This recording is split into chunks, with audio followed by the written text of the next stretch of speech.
Astrotometry log. It is August the 31st, 2015. A lot has happened since I last logged. I'm in a different part of the country now, and I'm going to try to continue astrotometry in some form. I haven't decided what form to continue it in yet. And this log is going to be a part of the process. And so I am going to be discussing the future of astrotometry in the context of the challenges that I feel I'm facing. And you feel free to comment if you want. If you have a constructive comment, that would be appreciated. I'm not really interested in a lot of provocations. It's been a very difficult road, and I think it's going to continue to be if I decide to stay on it. And I would like to. I'm not sure if that's going to be possible in an area where there's a lot of insects. There's a lot of spiders on this trail. And I'm going to be doing this in typical walk and talk fashion. So if you don't like looking at the ground, just listen. I'm going to try to give a little outline for this talk and kind of prepare the listener for what the topic is, just in case you don't want to listen to this. There's some serious challenges that mankind is facing, and I've been trying to focus a lot of attention on these challenges. And it's a very difficult thing that I have to deal with here in my culture in this time, because the society has been deceived in really profound ways and isn't really capable of understanding the problems because of their preconceived, basically brainwashed notions about the nature of the heavens and the relationship between the heaven and the earth, between the heavens and the earth, specifically in astrotometry, between the sun and the stars and the earth. The planets have their place in it, but, you know, historically this has been studied from the dawn of recorded history. And so there is a lot of legacy to this quest for this understanding about the nature of the world. It's been going on for a very long time. Sometimes in a more public arena in society, and sometimes in secret. And what I'm facing right now is a conflict with some of the secret schools, it seems. When I was in high school, I came up with a new model for what Einstein was referring to as the matter-energy conservation relationship. And I didn't really realize the implications of the vision and the understanding that I was exploring back then. I just thought of a clever way to understand the nature of light, gravity, and the forces. And I was pretty sure that I was on the right track. And when my science teacher in high school told me that there was no accepted understanding of the nature of gravity, I think he really believed that. But I don't think that he realized that the information, the knowledge about that relationship was being policed in some form by interests who don't want people in our culture to possess the truth about it, because it runs contrary to their worldview not only, but to their financial interests. And so I'm facing a challenge from this entity that I refer to as the space money mafia. And they have a vested interest in the future of space travel and the movies and television shows and all of the sort of games, the war games in a lot of cases, they've put together in this arena. And so that's the first thing that I'm going to be talking about in this talk, is the challenge astrotometry has to the people like NASA who are invested in massive public fraud with respect to the truth about the nature of the heavens. Now, if you don't know about that issue, if you don't know about the massive public fraud that NASA has perpetrated and is perpetrating on the public, that's really outside of the scope of this video. If you don't know about this issue, then this video really isn't for you. The second issue that I'm facing with astrotometry is the nature of the academic schools in general, and the complicity, the collaboration of these schools, and how that collaboration is often contingent.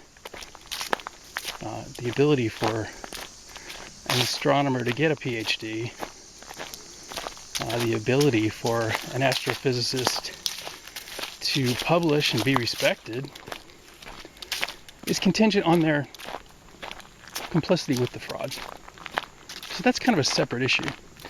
And in this sense, this issue is a much deeper, more problematic issue, because it relates to the lack of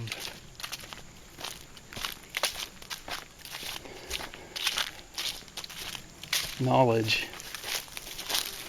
that the society has in general. And so there's this other issue about how the direction that we're headed in as a society is being influenced by the system of enforced fraud. And so these are two really, really big issues with astrotometry. And when I was in high school, when Dr. Allen told me to go write my own book because he was frustrated with my questions about Newtonian mechanics, I didn't consider the possibility that in order for him to have gotten into the position of a teacher, that he might have had to accept some of these things. These things about the lore, the details, could have been forced on him. Now, my belief in these sort of situations is that these people generally choose their own path. And you can't really force somebody to do something like this. You could say, well, your job is dependent on it. Well, your position is dependent on it. And then people go one way or they go the other. And personally, what I have discovered about the nature of our world, from one exploration or another, has been, in a sense, its own reward. And this is one of the most difficult things to explain to people who aren't on this path, about why I get so passionate about the truth in these matters. A lot of people would say, oh, well, who cares about whether or not NASA's lying about this stuff? It's not important. And they really believe that. But if they knew the details about the relationship, the physical relationship between the earth and the heavens, if they knew the nature of the paradigm shift that is going on behind the scenes, they would change that attitude. They would understand why this is so important. And so one of the approaches that I could take with astrotometry is to start doing, or start saying, possibly start instructing people, anyone who would listen, on the details. What are the implications to our three-dimensional world? And these implications are significant. And they've been traditionally, unfortunately, laid between the lines in the realm of science fiction. And so, multiple worlds is an interesting idea, but showing someone how to experience that, and showing someone how to work with that sort of phenomenon, telling the details, when you really apply it, it alienates them from the rest of their cohort, because most people enjoy having a single version of reality that is strict in its composition and continuity. I like the idea that there's a single history, rather than the idea that we have all separate lineages, separate paths we take through time-space. And you can stay in the sort of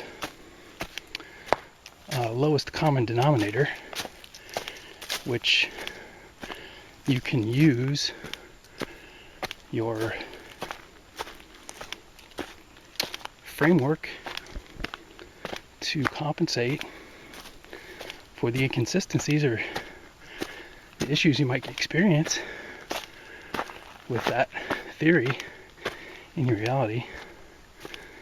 And it works out for most people, as long as you avoid the more difficult paths, and as long as you don't get out of your little orbit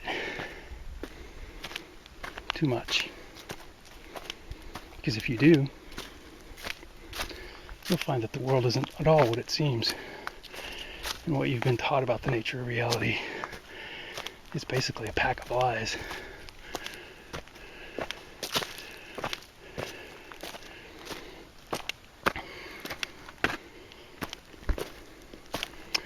A lot of people wouldn't want to hear this.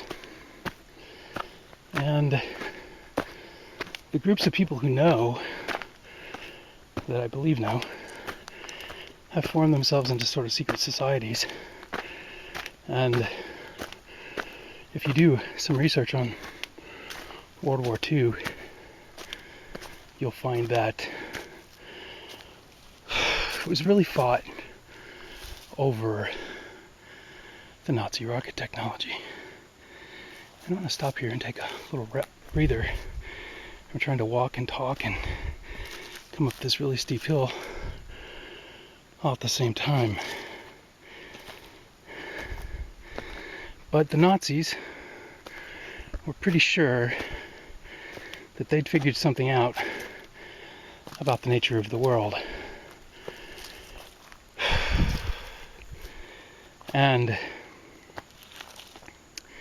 some of the Nazis knew that the sky wasn't the limit, believed that there was a way to get up into the outer space, and that's what they wanted to do, without really realizing the details of what that space was, or what the implications of doing that would be. But the reason for the war, the reasons that the people in the United States were told that they were invading Germany were lies, basically.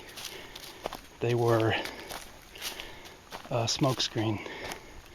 They were a cover story. So there's this cover story that they tell, and the people, the Nazi scientists that they imported into the United States, created their own organization within the government, and instead of NAZI, you have NASA. And in a lot of ways, I think the people at NASA consider themselves above the government of the United States, because the things that they're working on are outside of the magisteria of the United States government. And so there's this institutionalized deception that is taking place. And one of my big concerns about the people that have fallen into the traps that have been set up by these people is that their life is being lived more or less as a sort of robot. And anybody that knows me better knows that there's a deep irony with my life, that I would be trying to quote unquote save these people that are operating under this mind control programming with these false paradigms. And Jonathan said to me the other day, well, I know what you would do. You would turn them on to robots. And of course, that's a joke. Well, it is to me. It's very far from the truth. And there's not really a way that you can move these people to understand and work with these higher order details. Unfortunately, there's not a simple way to do that. And so choosing how to move forward with that with astrotometry is not just a challenge from the standpoint of NASA, but also from the standpoint of some of the institutions and organizations that these secret societies have used to perform their schizophrenic indoctrination on the populations with their religious lunacy and their disinformation about the nature of the sacred texts. And so that's a point that where I lose most modern Christians who aren't willing or able to step back and take a rational look at what has happened to them in their lifetime. And I'm really not looking to convert these people. I don't really think that that's a good idea. One of my biggest concerns is that after I'm gone, astrotometry will be unfinished, and since it better explains the picture, the scientific details, since it has a model for the scientific anomalies, that it will become de facto, just like Newtonian mechanics. And so if you look at what's happened with the Newtonian mechanics, I think Sir Isaac Newton would be rolling in his grave. I've said this before.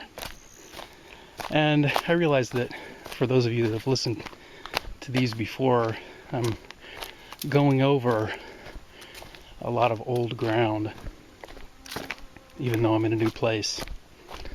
And I'm not really sure, considering the task at hand, whether it's going to be possible to continue. NASA just released another salvo of incredible fraud on the public. Most people didn't even see it or notice it because they just assume that their government's not going to lie to them about stuff that's so big and important.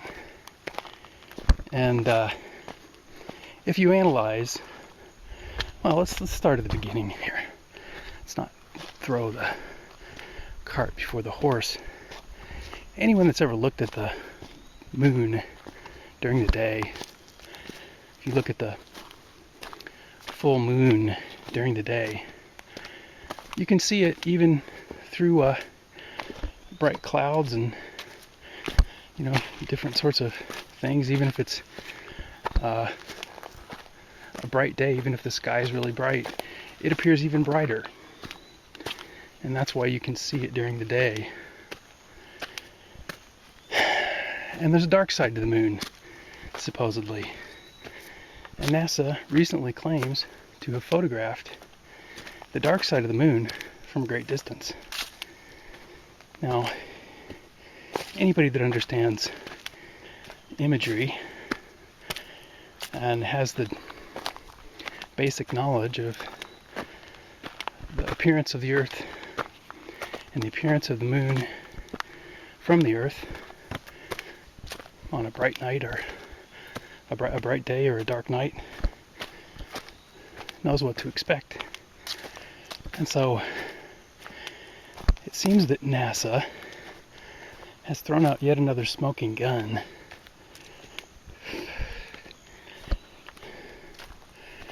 Because if you look at the recent pictures that NASA has supposedly taken of the moon, you'll notice that the Earth is in full sun.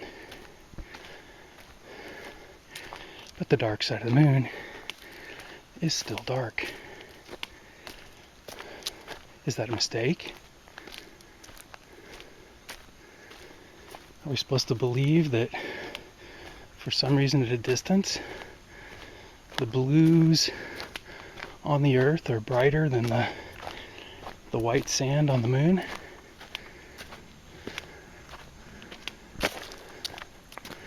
When it reflects the sun's light from a much closer proximity than you would see in our sky. And so if that quote-unquote probe is really so close to the moon,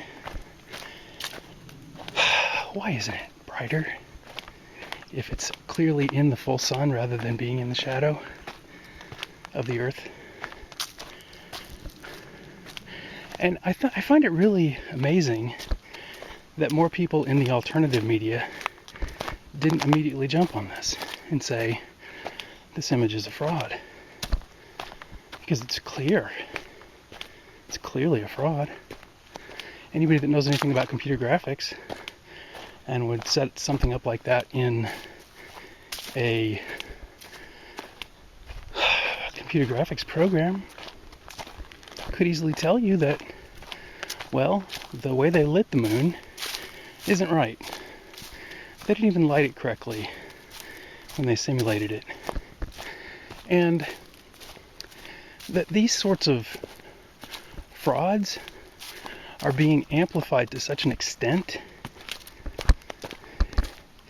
it makes my challenge with astrotometry very, very tricky. Because not only am I not getting the financial and societal and community support that I would normally be getting as a scientist doing such important work, but I have this other interest that is actively disinforming my audience.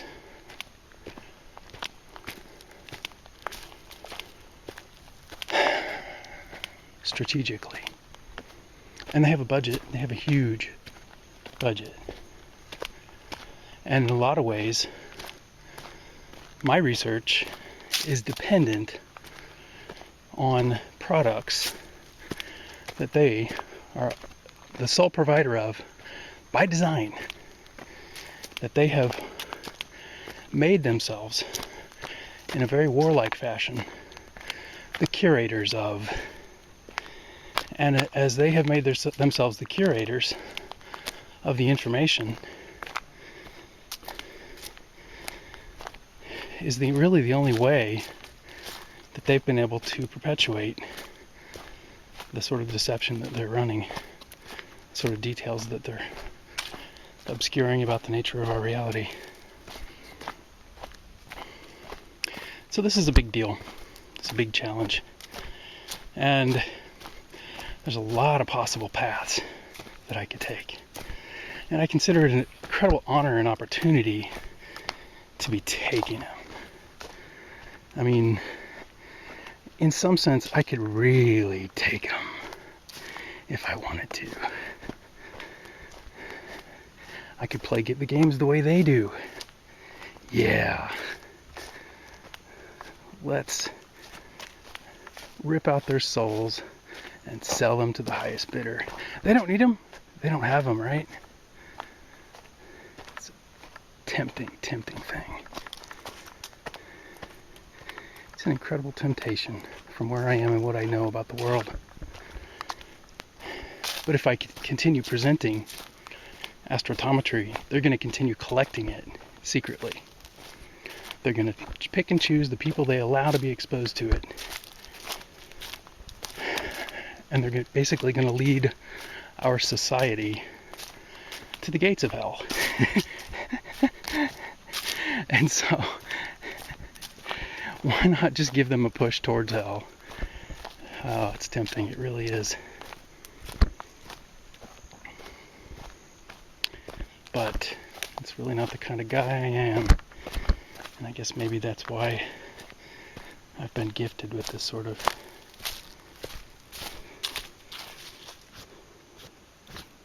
stuff covered in spider webs.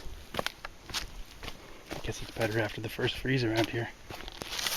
Insects are buzzing around. You can probably hear them. Very different feel than the coastal jaunts in Northern California. If you're someone who has a place, I guess I should go ahead and throw this in. This will be my advertisement for this video. If you're someone who has a place that's near a large mountain, or in a really hilly area, and you could give me a place to park the van that I have made, my portable studio,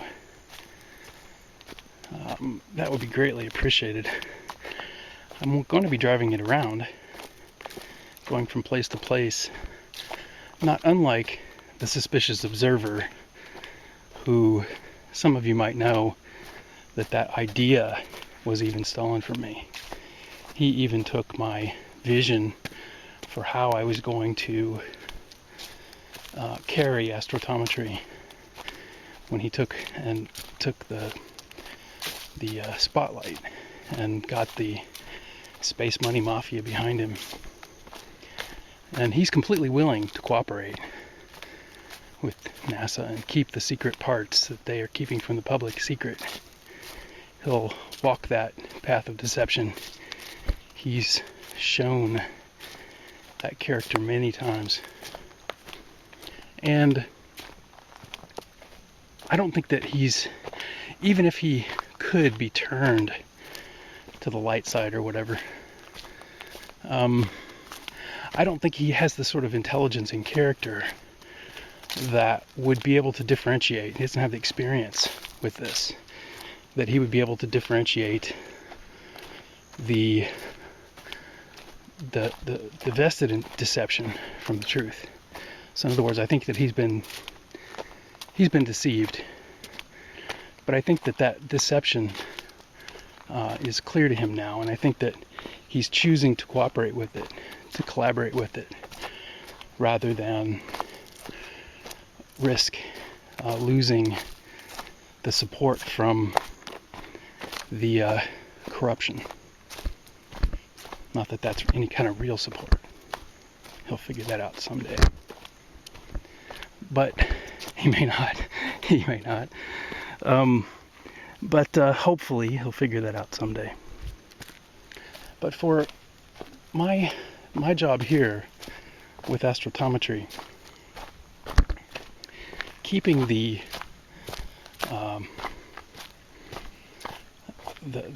fight going has been a real challenge. And if you could help me with that, if you want to be one of my stops along the way with my journey, I would really appreciate it. And you know, if you're someone who can help me financially instead, you know, feel free to donate to the Causality Institute. That's causality@gmail.com for PayPal. If you want to do that. I'm noticing my battery on my camera is flashing, so I don't know how much longer I'll have. I don't have a spare battery with me. But I want to go ahead and say one of my next stops is to revisit my college, where the Causality Institute was shadowed by this well-endowed institute called the Pervasive Technology Institute that my former boss created at the university. And this is a very awkward situation. He hired my former lover and basically got in bed with NASA and collected up a lot of the ideas and sort of stuff that I've been working on with earthquake forecasting, and tried to provide a home, in a sense, for, I mean, that's the sort of noble part of it. He's tried to make a sort of place for it to happen, which is what the universities really should be. So you can't really criticize someone for trying to do the best they can with what they're doing. And I question his methods more than anything, and I question how it's going to turn out. I don't know how this will turn out when you allow that sort of corruption to rule your path. It has its own interests rather than the interests of the people, society. And that's not something I can really negotiate easily, knowing what I know about the problems we're facing. And that really puzzles a lot of people that don't understand. And so I'll go ahead and throw a couple things out since I'm in overtime here. People treat the Earth like there's another one out there, like there's someplace else to go. And NASA has people believing that they're on their way to the planet Mars, and that a Mars colony is not only possible, but that it's on the horizon. And this is a big, big, whopping lie. And one of the reasons that they stopped claiming that they'd gone to the moon is because people started realizing the problematic effects that this was going to have on our society. And I think there were probably a lot of people killed over it. And they wanted that to stop, maybe. But treating the Earth as if it's replaceable is one of the big problems. Now, it's not one of the biggest problems, but it's one of the big problems. The other issue, and this is a little more difficult to understand. That one's pretty simple. If you understand, if you know that NASA's defrauding the public in a huge way, and you can see that the way that the military-industrial complex is dumping things like nuclear waste into our environment, things like toxic chemicals and all the stuff that's going into the sea, disregarding the influence that it's having on our society. If you understand that sort of stuff, then you can see that not having another place to go in reality would be a problem. And the other issue, the other really big one, like I said, this is a lot more difficult to understand. But the other issue is that there is a relationship between the Earth and mankind and the heavens. So there's a nature of time-space that if you translate Einstein, it means one stone in German. And he was trying to say something about the Earth when he chose that name, I believe. One stone, not many. But rather than writing it off as an illusion or something that is incomprehensible and insignificant because we can't really go there, which is this other school,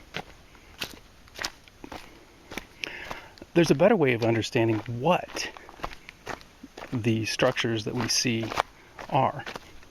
And in astrotometry, all of the observations in astronomy are even more important than they are now, because they indicate things about the nature of time. This is the astrotometry log from August the 31st, 2015, continued on a different device. Right after the word time, in the last log, the battery on the camera died. And so I'm continuing this on a new device. I'm not sure how this is going to work, but this could be the device I use in the future. I have a little problem with the fact that it's on a network. So I don't know how much of that got cut out. I just went back over to the settings on this device to turn it into airplane mode, and I guess that'll identify the device, or at least the operating system. And I'm not sure how this will work out. I'm not sure if this device will be my new device for vlogging or not. It could be a lot better. Could be worse.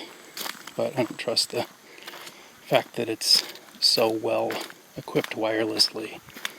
It's been my holdout for vlogging with the iPhone. There's a lot of people that are nerfing the streams that are coming from these devices. I don't want to flag the manufacturer for security issues, but it is what it is. And so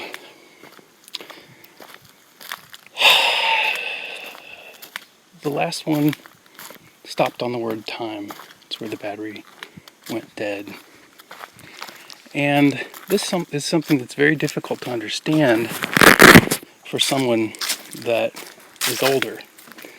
If you have, been around for a long time and you've been thinking about the sun, the way you were taught, the sun and stars, the way you were indoctrinated, this is a very difficult one in astrotometry, but it's the truth.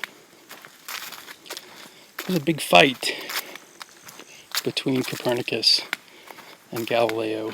Well, actually the fight was with Galileo about the Copernican model of the solar system. And a lot of people know about this, especially the people that have been following my work. I think a lot of people that have been following my work don't even really still know what to think of it, whether or not I'm right or just some whack job. And that's a understandable concern. There's so many out there.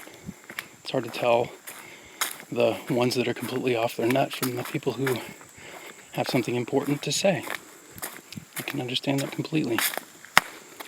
And in my case, my situation is even worse. Because if I tell you the whole story, you probably wouldn't believe it no matter who you are.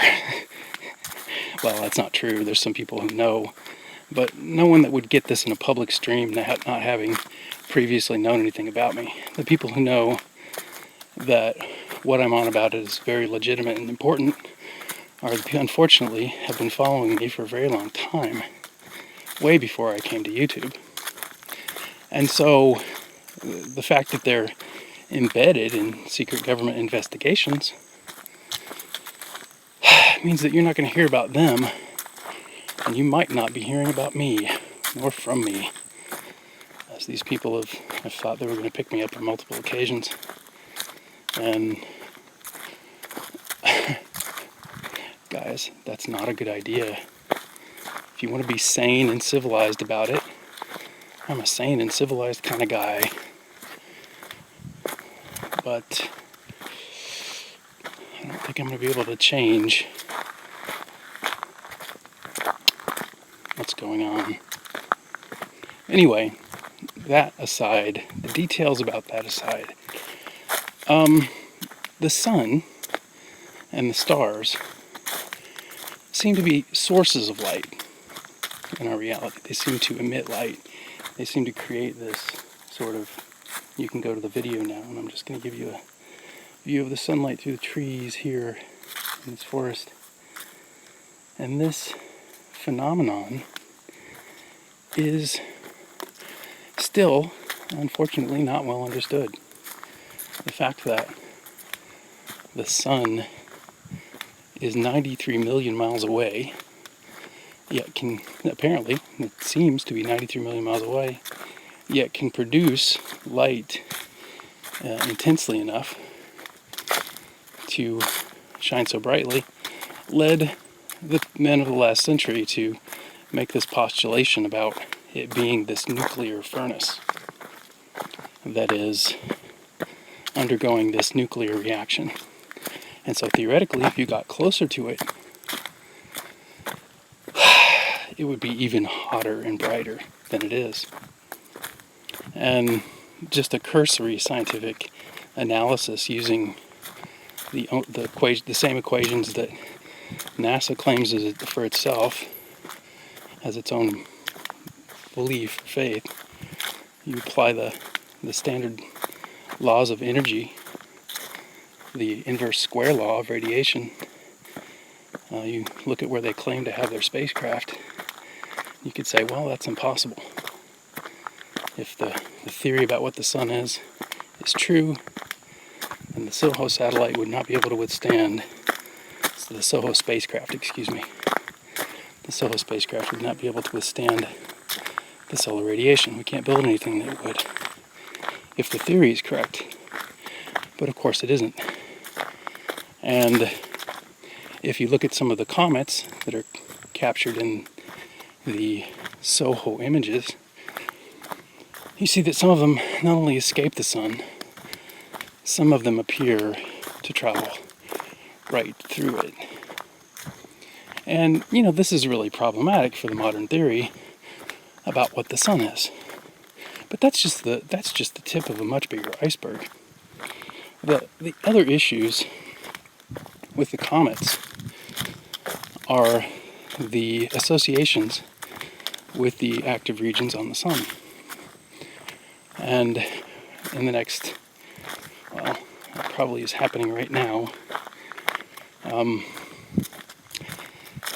little time here, we're going to see another coronal mass ejection from the sun from a recent sun-grazing comet that impacted it. And so this was a fairly large comet. It was large enough to be visible very easily with the naked eye in the SOHO feed. And assuming it has any legitimacy, assuming that this hasn't been inserted, which is something that NASA has done,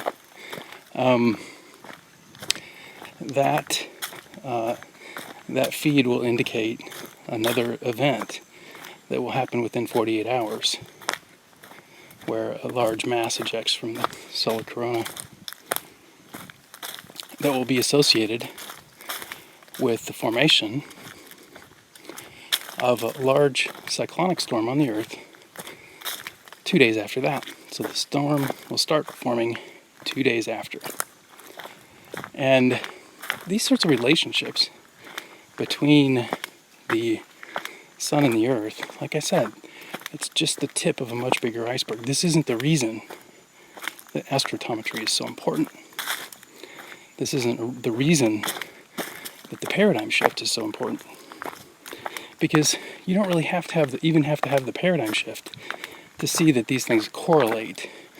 You could approach it three-dimensionally, the way that Suspicious Observer is doing, the way that NASA is doing, and bungle around till you get a probability that could be reasonably used possibly to forecast these events. So the storms and the earthquakes that correlate with the solar disturbances. You know, you could use a three-dimensional model and eventually fudge a pretty decent analysis. But you're not going to really understand the phenomenon.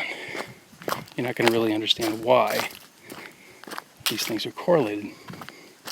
For that, you have to understand the nature of light itself. You have to understand what this actually is,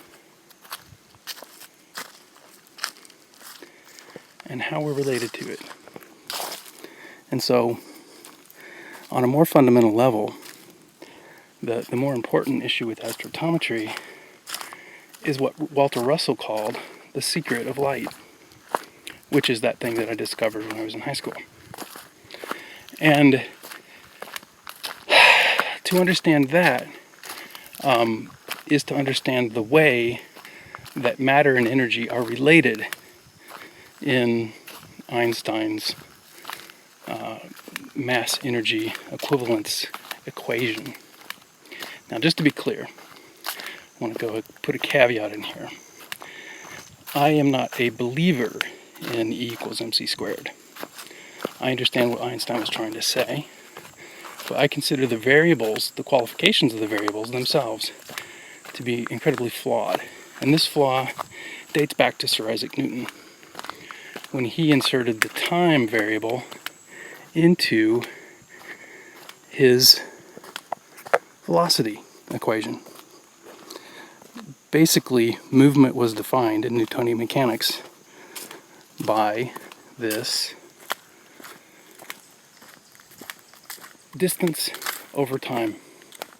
The distance something appears to move over a particular amount of time. And that is where we get the time part of it in the E equals mc squared. So you've got mass times the speed of light squared, which is 386,000 miles per second. And then you've got that second in there that is the divisor. That's the problem with Newton's analysis and Einstein's analysis. The error was carried into the new math. And those variable qualifications turn up in general and special relativity as what is predicted as the time dilation and the length contraction, because the framework itself is flawed, because it disrespects the nature of light, which is not accurately described by any of the mathematicians I've encountered. And so I've been trying to decide whether to put a new math on it, but that's really not the important thing. The important thing is that people understand the significance of that giant yellow ball up there. What it is, better understood, is the biggest thing, the biggest problem I see with humanity. Because what it indicates about the nature of our existence as people is at stake. And so our understanding of what we are as beings is deprecated by this dangerous mathematical thinking about the nature of the sun. And I'm not saying that mathematics is dangerous, but it is being improperly used by the people who believe that the solution to what the sun is has actually arrived. That's not true. That's not even close. And in many ways, it appears to me that the Catholics who fought Galileo actually had a much better handle on reality. And it may have been a dogmatic handle that they could not defend rationally. They didn't have a rational defense. It was more a sort of intuition that these people held about the nature of the earth. But it was accurate. They were correct. Galileo was wrong. And there's a lot of Catholics who know this now. There's a group of people called the Catholic Apologists that I considered aligning myself with back when I realized how big of a problem this really was. When I realized how big of a problem this really was, I thought about aligning myself. And that's a very strange thing for a openly gay man to talk about doing. You know, these not really fundamentalists as much as truth walkers, these people who walk in truth. And that is something that I've done, you know, with all of my areas of my personal being. You know, I wasn't going to lie about my feelings and, you know, inflict my deception on a third party, on another person. You know, and I wasn't going to lie about that stuff. I don't lie about it. And so, strange bedfellows astrotometry is made. And the ones who are keeping the secret is the other one. The other ones that watch me very closely are the secret schoolers. The ones who have already established these secret schools, these codes for discussing these issues. And most people don't realize that a lot of these codes are right in front of their face. And they don't even realize it. Because the people who amplify the messages from the quote-unquote teachers insist that it be encoded. They insist on prudence with regard to laying it between the lines rather than telling people right out what the issues are. So there's a built-in adherence, there's a built-in deception to these secret schools. And, you know, at this point, I can see that in those schools, there are people who commonly deride that practice. You know, and they do it a lot of times in the tradition, in the way that is the tradition of the school. And I realize that's really abstract, and I'm not going to elaborate on it. But you got to do what you got to do. And those people, you know, are looking at me like, you're going to come with us. I know it, I'm sure. You're going to give this up. You're not going to help these people. You're going to join us. Because you can't help them. Because you can't do anything about this. It's too big, it's bigger than you, it's bigger than us. And we're all trapped in it. It's true, that's what's going on.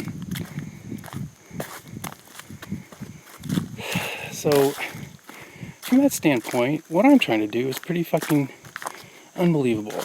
And I don't know why I would even bother, right? But I see something about the nature of reality, just like Russell did, that indicates to me that there's a path to make this easily accessible by the rational person. Not something that has to be esoteric and left in the dominion of people who are smart enough, deemed smart enough, by these secret schools to possess it. Because you tell someone this lie about the pictures of the backside of the moon, joking in your very production about it by showing it dark when it's clearly in full sun. that was taken at the new moon, when the moon is dark looking at the Earth, supposedly, and the backside would be illuminated, theoretically. And so this game that most people is right in front of their face, that they don't see, is the thing that I'm pointing out, identifying as one of astrotometry's biggest adversaries. It is the biggest adversary of astrotometry. It's the people that don't want you to know the truth about the nature of the cosmos and your relationship to that big yellow ball up there. And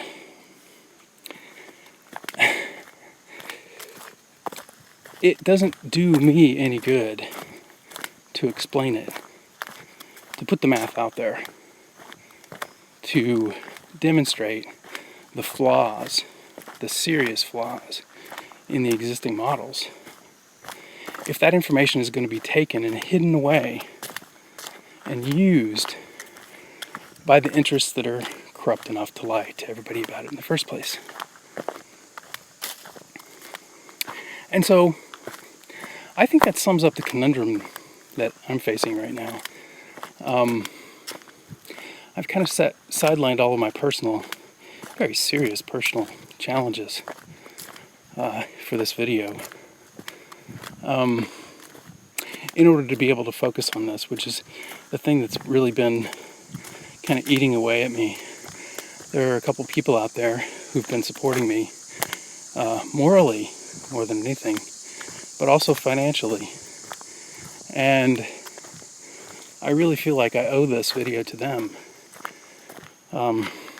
So if you're my friend up in Nebraska, you can consider this a dedication to you. Consider this video dedicated to the support that you've given me. I really, really appreciate it. And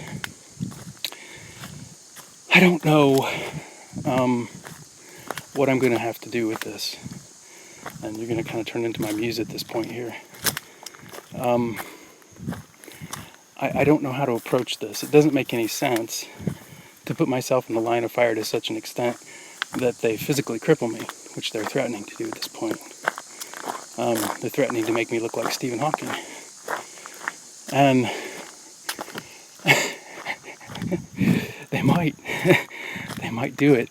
And you get somebody in a position like that, and it's very easy for them to torture someone like that and extract information from them if they want. And so that's one of the things that they ended Stargate with, is that, they had me as had a character in Stargate that represented the darker, the homosexual side. That was a female, Tamara Johansson was the name of the character in Stargate. She was the ship's doctor, not unlike Dr. Daniel Jackson, but she was a real doctor.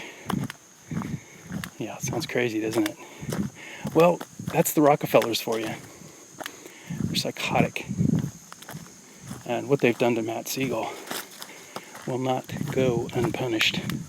I guarantee it. And what a fucking mess.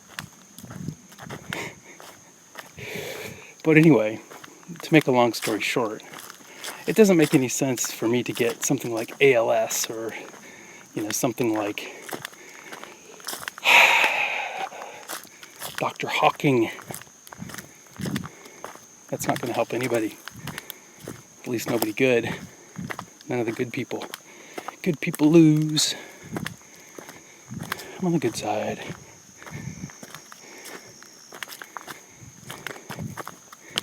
And I guarantee you they'll keep trying to drag me down into their mucky muck.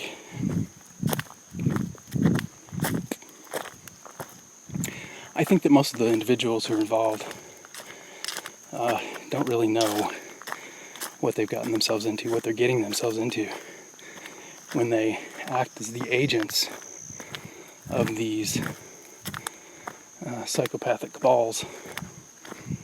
And the leader, it's difficult to say who really is the leader, and that's really what it comes down to.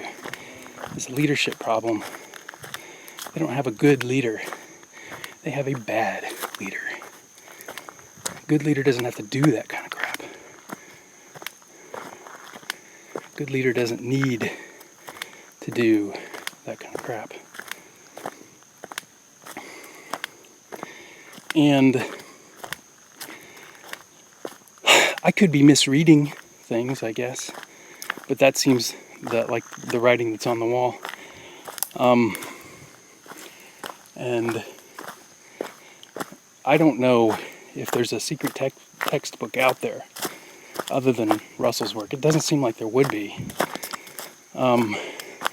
Because if somebody read it and understood it, I can't imagine that there would be any reason for them to keep it secret.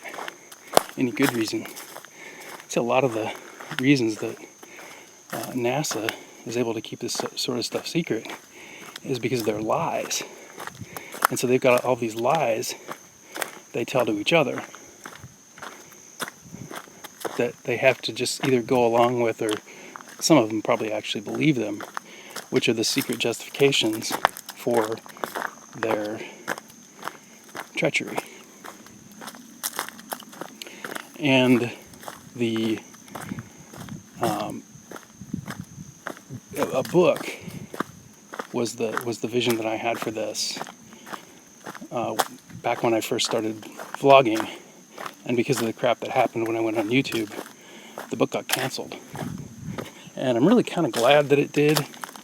I'm really kind of glad that I didn't just sit there and write this book that these other bozos would have control to the access of, and that wouldn't have the effect that would be the intended effect of it.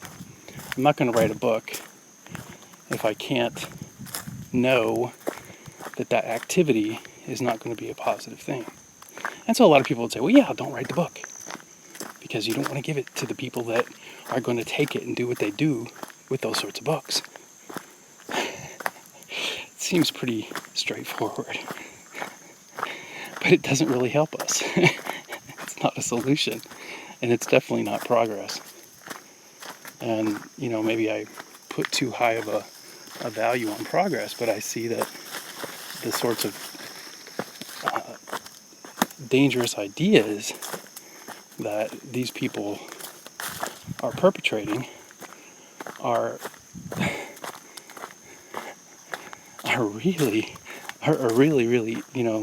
destroying the future. I mean, it's like, what is the future? But the possibilities that astrotometry opens up for the future are unbelievable.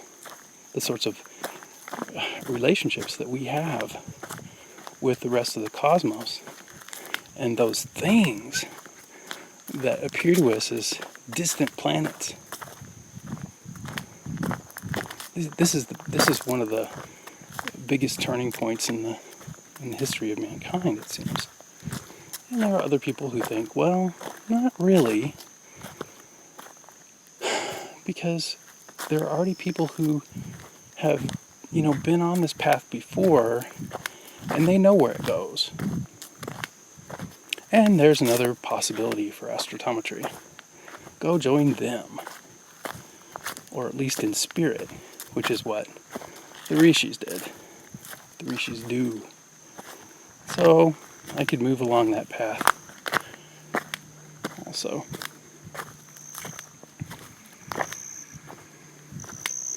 But it doesn't seem to be getting anywhere.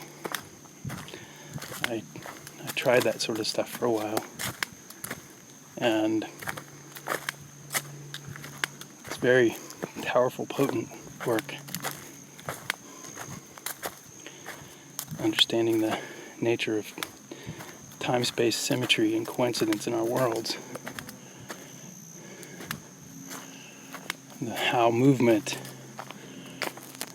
How physical movement is connected to our mind. A lot of the Christian religions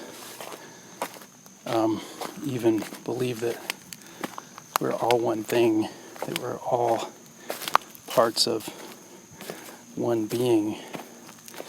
Astrotometry proves that scientifically. The in-between moments, in between our moments, we all touch each other. We're all connected through that point that appears to be illuminating our world. The reason that we see light when we look there is because we're seeing our own movement through time. And so this isn't in the Vedas in any way that I was able to find.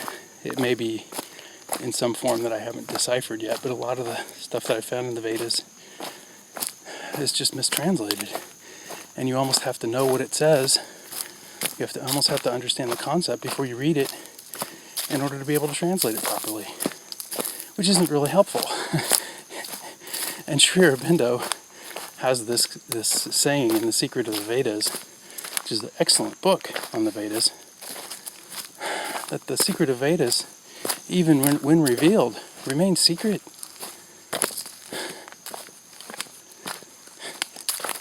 Which is very frustrating. And so there's another gap there, another huge gap, apparently, in my world. And the physics, approaching it scientifically, approaching it dogmatically with the Western philosophical canon that is already in place, providing the math for the nature of the perception of light as it relates to space and time, would completely shift the paradigm. It would have to shift the paradigm for anybody that's paying attention. But if you look at what Einstein did, if you look at the fact that modern science, 90% of the modern scientific schools still ignore the implications of relativity. Somebody told me that Nikola Tesla told Walter Russell to bury this information for 1,000 years. And I'm skeptical about whether or not Tesla actually said that, or if it was just one of my provocateurs trying to get me to drop and bury astrotometry. Because there's a huge group of people that want me to do that, that think I should do that. And it's very difficult to leave all of these other people out in the cold with their nature, not realizing their own nature, believing the dogma and the lies, being enslaved to the capitalistic, nationalistic interests that want them to go about their lives not even knowing what they are and how they're related to the rest of the world. It's so sad to me. It is so sad. It's one of my deepest sadnesses that I can't share my knowledge about the nature of the sun and its implications with my family. They don't understand. They can't seemingly understand. Even if they could release the possibility that what I'm telling them about the deception that's being perpetrated is true. They don't believe that there's any big conspiracy. They don't believe that the people that are terrorizing them with the stories about the theater shooters and the school shooters and the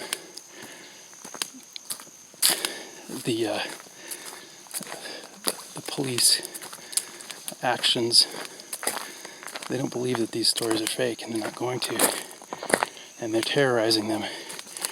They're in their golden years, and they're spending their golden years in fear because of these terrorists who have control of the mainstream media. And they laugh about it. Oh, it's the war on terror.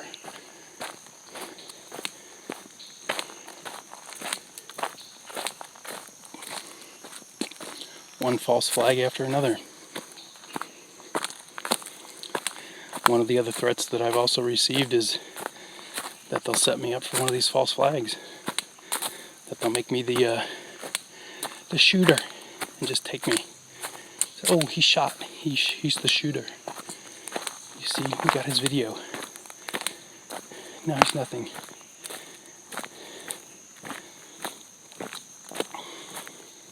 It's one of the threats I'm dealing with.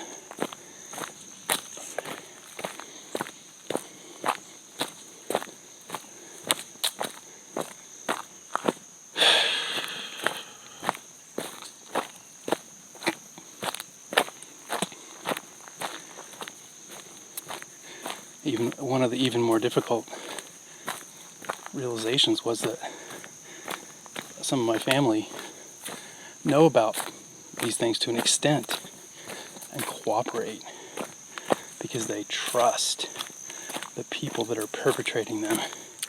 And that's the really sickening part of it, is that my family trusts these people.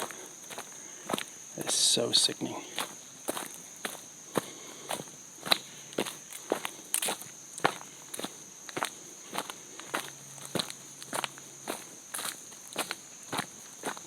At some point in the war, when the shooting starts, it's probably not going to come from me. I said that before. My part in this is supposed to be avoiding the politics in favor of the longer travel, the more important part of the picture. And if I get involved with a bunch of shooting, I don't get to do what I need to do. So if you hear stories about that from me, about me, you gotta know they're fake. No suicides here.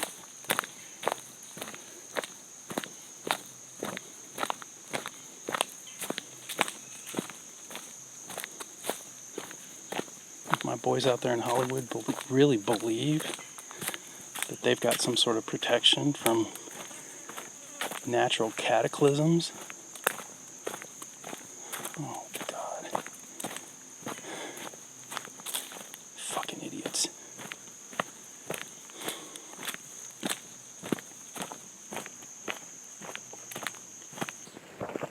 This is part 3, Astrotometry log, August 31st, 2015.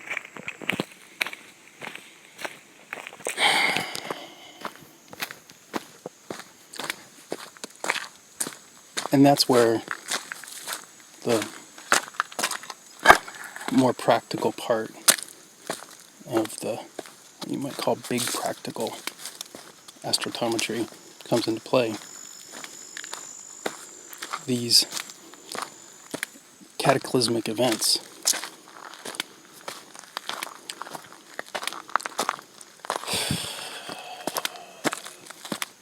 are intricately related to the subjectivity of the observer.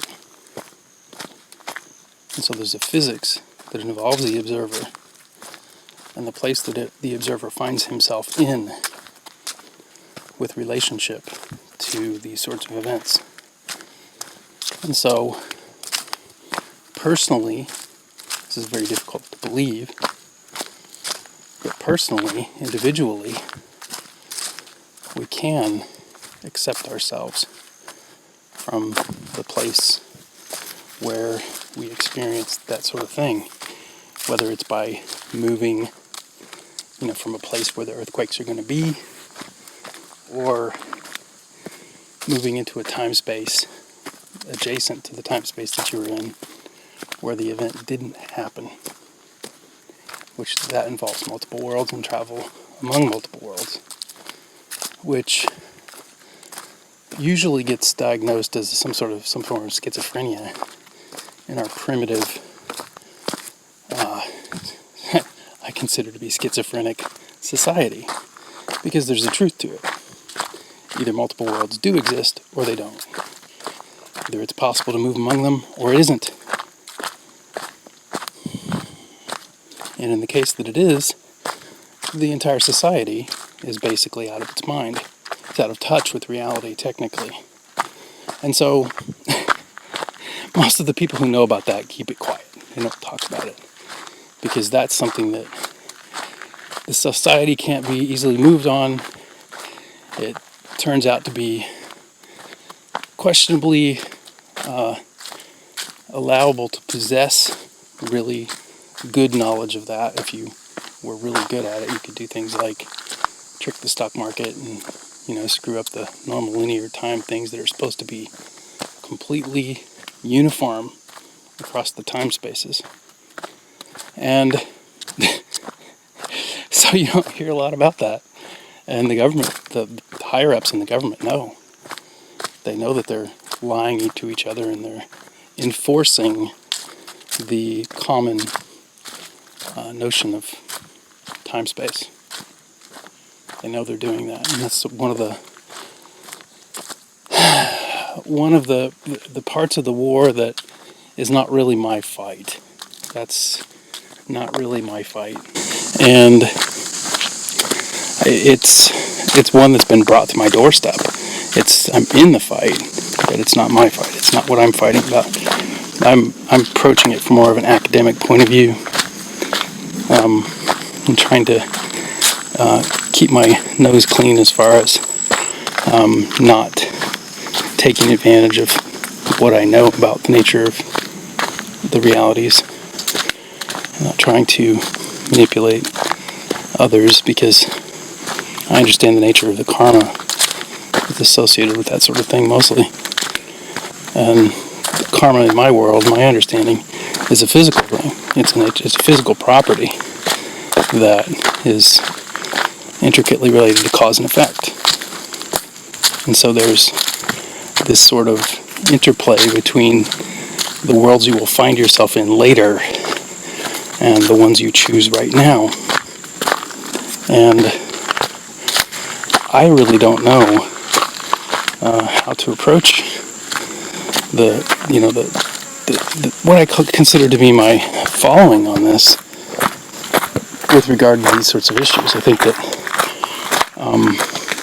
there's a lot of people that I'm around that are my associates that would totally abuse this if they had a practical path to work with it. And I can understand why that would be bad for them and bad for the world.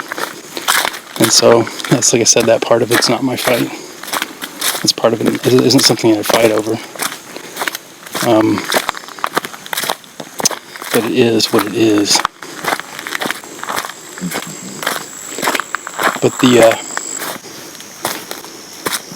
choice that one makes to do something like Secura, the stability of the ground, for example, if you chose to do that, I don't see any negative karmic consequences. Any good ones, if anything. And so, yeah, different world. You find yourself in a world where things aren't what they could have been. But it is what it is. And so, in that sense, I'm more of an explorer than a scientist. But the part that is very difficult for me is letting go of all this stuff that all the world, the people, basically the people in it that I care about, that just, in my opinion, are not quite right about how things are. Anyway, we all have our problems. We all have the things we don't know, mistakes we make. Sometimes those things are difficult.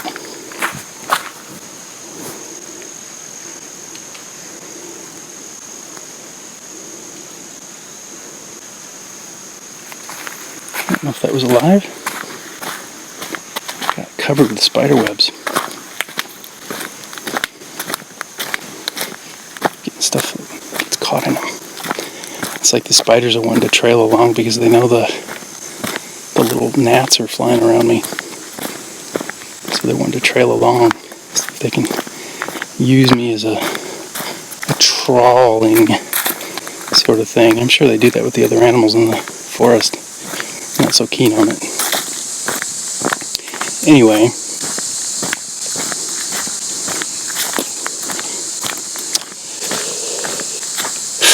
big challenges with astrotometry. Big challenges with it.